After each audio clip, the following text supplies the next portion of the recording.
Hello everyone, been a while, life be crazy, plus I gotta get ready to adult, because I'm moving, I'm going to another state, and yeah. Anyway, this video I decided to record myself creating and designing these pieces, which for context, these are for Daria Cohen's #Vampire Vogue contest, and those who are artsy people that want to give a jab at this contest and want to learn more, I'll go ahead and leave a link to that in the video description below. Now onwards to explaining my process with these, which lord was it something?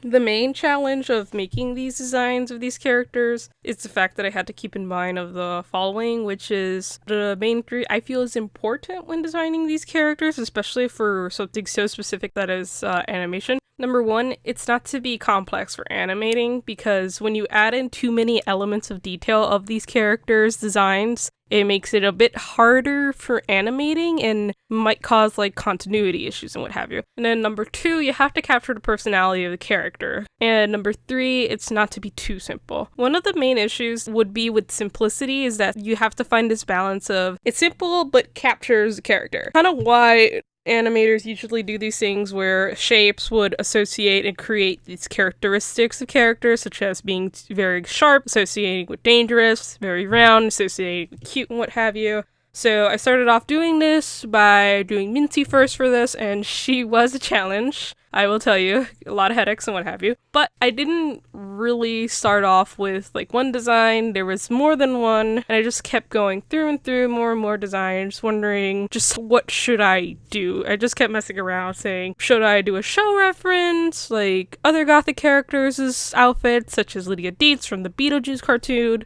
Or should I make her more like Wednesday Addams-esque? But I didn't really like that, even though I tried different hairstyles and what have you, again, because I wanted it to feel like it fits with the character, not forced onto the character. And for me, it felt more forced. So 2 days of a headache and a migraine, plus a shot of Dunkin' Donuts iced hazelnut lattes later, I decided, you know what, why don't I just go back and digging through this character, Mincy, on her creator's page, which she does have one on Deviant Art, because the animation I already knew, and I feel like the benefit with the stills or even illustrations that she posts on her DeviantArt is that it gives you more time to take in the character's personality, as well notice any common like themes or elements that are added into these. So for example, the one thing that I found very in common with these Mincy illustrations is that there's always this animal sidekick type character, in which this animal being a cat, and I looked more into this and I found out through my little investigation that this cat, his name is Miss Noose, and I hope I pronounced that right. Apologies if I didn't.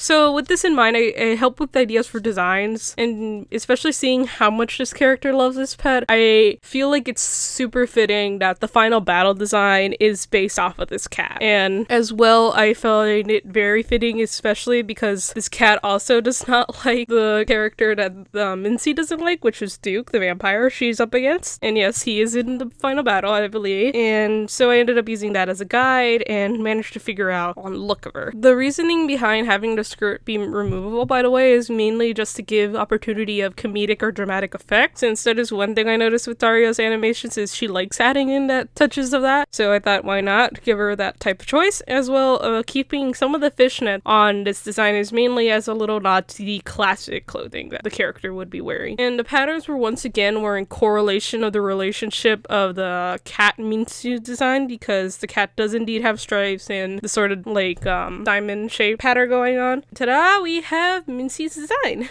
Now, after a few days of posting this, I decided to why not go with Duke, mainly because I wanted to take a jab at him and was curious on how much challenge he was to me, because Mincy was a huge challenge, but he wasn't actually. It might be again due to already knowing what to do now, because again, I used a similar process with Mincy with Duke. I did investigating, researching, checking out any illustrations of him, and the one common elements I would find about this character was that he's very sly, formal, and also he really loves his capes and scarves. So keeping that in mind, I decided to do his design like classic and still having that element of the scarf and the capes and what have you. And another thing I added in was the bat to reference him being a vampire. I additionally added in these little bat buttons on his vest because I recall that being an element that he had in his house, which was these giant backlight gargoyle creature statues. And again, it's why the coloring for those buttons are gray and red eyes, because that was the color of them. And there we have Duke's design. A little side note I just want you all to know is the reasoning behind why Minty's purple and Duke is red is because the rule status that their coloring has to be as such. Ta-da!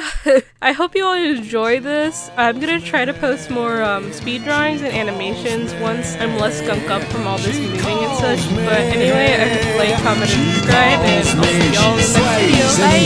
Velvet dress and pulls me towards her in the dark, while the others rest, while the others rest, while the others rest.